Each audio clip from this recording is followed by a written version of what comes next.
नाही, आता कालच इलेक्शन कमिशनची प्रेस कॉन्फरन्स झाली आणि आता 20 तारखेला निवडणूक आहे. त्यामुळं अवघे 35 दिवस राहिलेले आहेत, म्हणजे 5 आठवडे.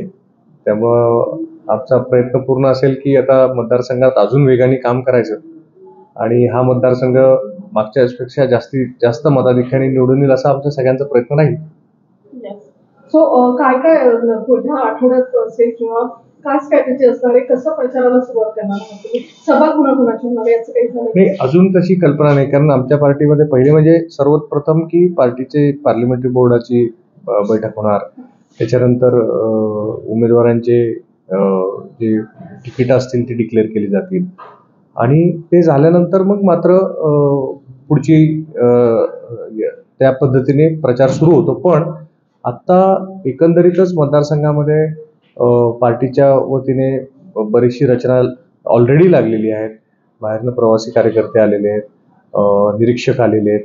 त्याच्यामुळं संघटन हे उमेदवार कोणी का असो, पण संघटन ही पूर्ण संघटनेच्या जीवावरती निवडणूक लढली जाईल आणि त्या प्रकारे त्यांचं प्रशिक्षण, त्यांना इन्स्पिरेशन, त्यांना सगळं प्लॅनिंग असं सगळं काम गेल्या एक महिना दीड महिन्यापासून चालू आहे आणि त्याच्यानंतर जेव्हा उमेदवारी जाहीर होईल त्याच्यानंतर मग मात्र पुढचे 4 आठवडे त्या पद्धतीने प्रचार हा केला जाईल.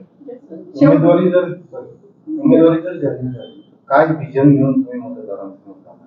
हे मुळामध्ये आपण जे 5 वर्ष काम केलं, म्हणजे गेल्या 5 वर्षामध्ये ज्या प्रकारे आपण ह्या मतदारसंघामध्ये राज्य सरकारच्या माध्यमातून जी निधी आणली असेल, ती निधी जी वितरित केली, जो आपला प्रवास झाला, जे कोविडच्या काळात पुणे महानगरपालिकेच्या वतीने असेल, राज्य सरकारच्या वतीने असेल केलेलं काम असेल, अशा प्रकारे जे जे गेल्या 5 वर्षामध्ये आपण कार्य केलं, काम केलं, ते काम लोकांसमोर घेऊन जाणे. त्याच पद्धतीने आत्ता जे काही महायुती सरकारने जे काही महत्वाच्या योजना ज्या लोकांसाठी त्यांनी आता जाहीर केल्या, त्यातल्या त्यात लाडकी बहीण योजना असेल, युवकांच्या प्रशिक्षणाची योजना असेल, त्याच्यानंतर 3 गॅस सिलेंडरची योजना असेल, अशा सगळ्या ज्या लोकहिताचे निर्णय असतील किंवा आपले जे कोऑपरेटिव्ह सोसायटीचा जो एनी टॅक्स लागत होता, तो एनी टॅक्स रद्द करण्यात आला. तर त्यामुळे असे भरपूर निर्णय ते महायुती सरकारने पुण्यासाठी, आपल्या मतदारसंघासाठी, मतदारसंघाच्या हिताच्या घेतल्या, त्या घेऊन आपण पुढच्या निवडणुकीला सामोरे जाऊ. आपण आता बघितलं असेल बऱ्याच गोष्टींचं उद्घाटन असेल किंवा लोकार्पण सोहळा असेल, शेवटच्या टप्प्यात खूप झालं असं खूप धावपळ झाली आहे का आमदार म्हणून?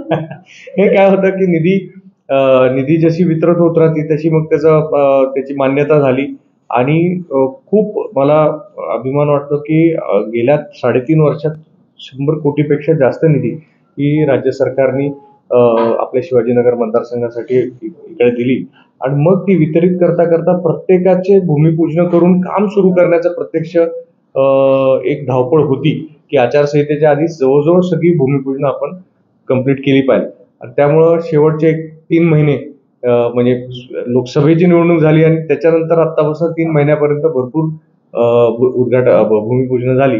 त्याच्यामुळे थोडीशी धावपळ ही होतेच, पण ती योग्य वेळेला झाली असं मला वाटतंय.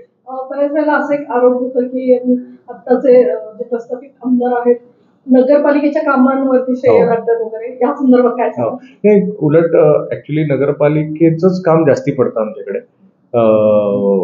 किती जरी झालं, आपण आमदार जरी झालो किंवा खासदार जरी झालो, तर माझे वडील खासदार होते, मी पाहिले, मी स्वतः आमदार राहिलो, नगरसेवक राहिलो, पण ज्या मूलभूत सोयी सुविधा आहेत ह्याचेच प्रश्न जास्ती लोकांना भेडसावतात आणि त्यासाठी ते हे पाहत नाही की नगरसेवक असतील, आमदार असतील, खासदार असतील, त्यांचा प्रश्न सुटल्याशी त्यांना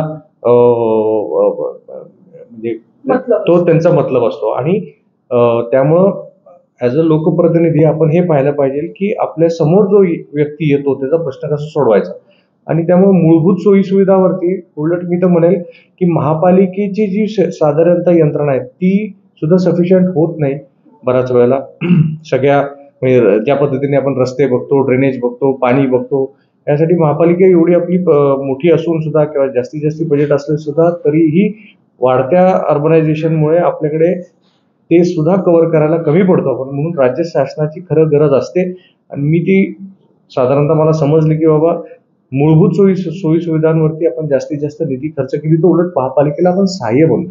त्यामुळं ह्याला आपण महापालिकेच्या कामाची आपण श्रेय घेण्यापेक्षा ती गरज आहे आणि त्याला आपण सहाय्य म्हणून राज्य शासनाला आपण तिथं जोडतो असं माझं मत आहे. तुमच्याकडे स्लमचा भाग जास्त आहे ह्या मतदारसंघामध्ये, त्यात तुमचं काम होताना दिसतंय.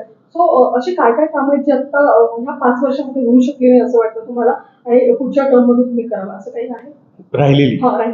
नाही, ह्याच्यामध्ये काही कामं आता एंडला आलेली आहेत. म्हणजे प्रामुख्याने जसं आपण बघतो की आपल्या मेट्रोचं जे काम आहे शिवाजीनगर ते हिंजेवाडी, ते आता त्याचा जो ब्रिज आपण आता पाहिला तर त्याचं काम आता नोव्हेंबरमध्ये डिसेंबर एंडपर्यंत तो ब्रिज कम्प्लीट होऊन जाईल. मेट्रो सुद्धा 2025 मे मध्ये ही ऑपरेशनल सुरू होईल, त्यामुळे ते लवकरच होणार आहे.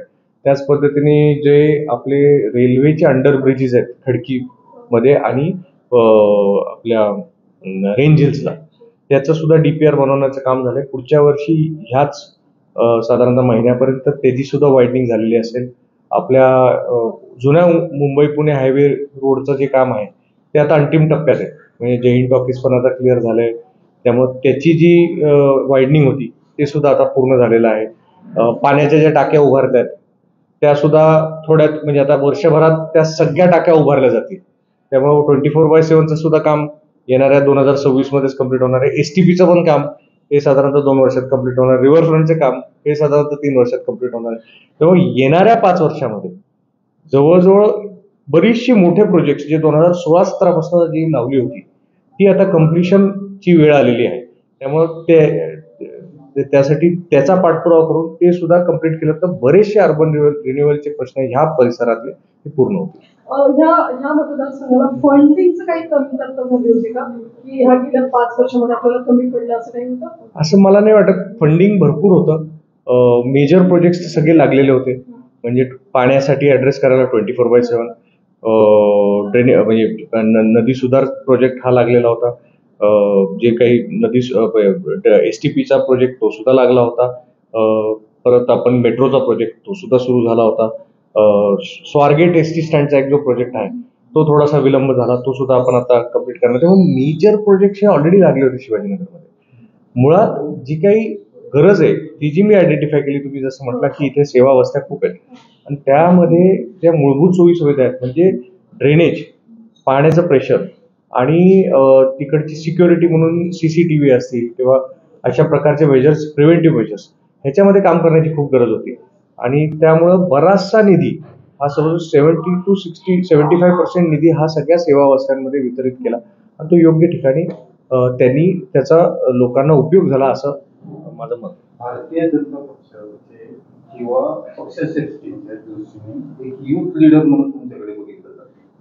तर युवकांसाठी काय नवीन अजेंडा तुम्ही?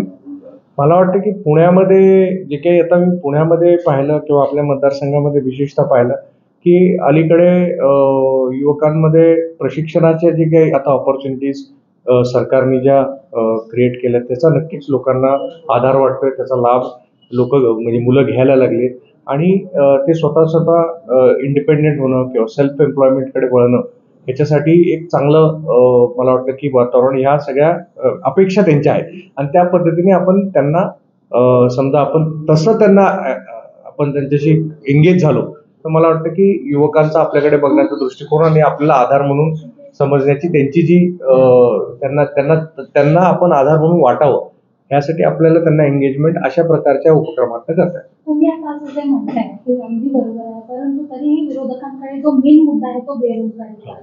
मग तुम्ही या सगळ्याकडे कसं बघताय? कारण त्यांचा जो मेन मुद्दा आहे तो बेरोजगारी. हो, पण मी सांगतो ना, मी खूप ठिकाणी फिरलो. मला फार कमी वेळा असं जाणवलं की पुण्यामध्ये तरी किंवा आपल्या मतदारसंघामध्ये की खूप लोक अशी घरी बसली आहेत, खूप यंग मुलं अशी घरी बसली आहेत. असं काही मला फारसा असा टेक्स्चर जाणवला नाही. किंवा माझ्याकडे सुद्धा जॉब म्हणून मला जॉब पाहिजे असं काही फार एवढं मला जाणवत नाही. जेवढं विरोधक त्याचं हे क्रिएट करतायत तसं मला तरी प्रत्यक्षपणे जाणवलं नाही. उलट महिला असतील ज्यांनी मला खूप वेळेला बेसिक सोयी सुविधांबद्दलच्या तक्रारी खूप वेळा सांगितल्या, पाण्याच्या तक्रारी, ट्रॅफिकच्या तक्रारी, या तक्रारी जिथं प्रॉब्लेम असतो तो दबून राहत नाही, तो तुमच्यापर्यंत पोहोचतोच. पण असं मला युवकांमध्ये खूप अनरेस्ट आहे किंवा खूप बेरोजगारी आहे असं मला जाणवलं नाही पुण्यात तरी किंवा शिवाजीनगरमध्ये तरी. कारण बरेच एव्हेन्यूज येते ते एम्प्लॉयमेंटचे. खूप कामं चाललेली असतात, आपली इकॉनॉमी पुण्याची रोबस्ट आहे. त्यामुळे कोण ना कोणतरी आयदर एम्प्लॉईड असतात नाही तर सेल्फ एम्प्लॉईड असतात. फार बेरोजगारी मला अशी जाणवली नाही. त्यामुळे विरोधकांनी कदाचित नुसता एको करतायत का जो त्यांचे नेते बोलतायत त्याचा एको होतोय असं मला वाटतं, पण वास्तव्यात अशी परिस्थिती वाटत नाही. पण आपण जरी असा अभ्यास केला तरी गुन्हेगारीच्या विषयामध्ये जो काही स्लम भाग आपल्याकडे येतो त्या भागामध्ये वाटतं होण्याचं प्रमाण जास्त आहे. त्याच्यामध्ये मला असं वाटतं की मोर दॅन एम्प्लॉयमेंट व्यसनाचा एक खूप हे वाढलाय. व्यसन हे जे सध्या वाढतंय विशेषतः वस्ती भागामध्ये, ह्याच्यावरती आपल्याला नक्कीच काम केलं पाहिजे.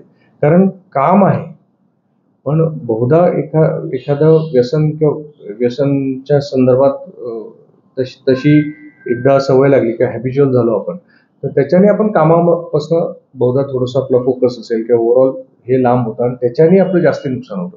त्यामुळं मला एक जाणवलं की आपल्या सेवा वस्त्यांमध्ये विशेषतः खूप चांगले व्यसनावरती काम करणारे लोक आहेत. त्यांना आपल्याला जास्तीत जास्ती त्यांच्यावर एंगेज होऊन समजा आपण त्या गोष्टीला नीट ॲड्रेस करू शकलो, तर मला वाटतं की एम्प्लॉयमेंट हा तर त्याचा बाय प्रोडक्ट आहे. पण मुळातच आपण नीट असलो तर आपल्याला एम्प्लॉयमेंट किंवा सेल्फ एम्प्लॉयमेंट करता येईल.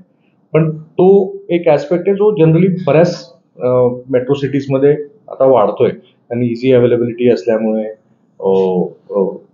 हे प्रॉब्लेम्स वाढत चालले. त्यामुळे त्याच्यावरती मला वाटतं की जास्ती काम करणं गरजेचं आहे. मोर दॅन हे जे म्हणतायत की गुन्हेगारी कशामुळे वाढते, तर बरेचसे बघतो आपण की जे इन्सिडेंट्स होतात गुन्हेगारीचे सुद्धा, ते व्यसनाच्या जेव्हा आपण अधीन असतो त्याच वेळेला माणूस तसा रिॲक्ट करतो. त्यामुळे त्याच्यावरती पण एक आपल्याला काम करणं गरजेचं आहे. मतदारांना काय आव्हान की जास्तीत जास्त मतदान करा. यावेळेला जे 20 नोव्हेंबरला जी निवडणूक आहे महाराष्ट्राच्या भविष्यासाठी खूप महत्त्वाची निवडणूक आहे. माझी सगळ्यांना आव्हान आहे की आपण जास्तीत जास्त संख्येने बाहेर पडून उत्साहाने आपण मतदान करावं, ही माझी सर्व मतदारांना विनंती.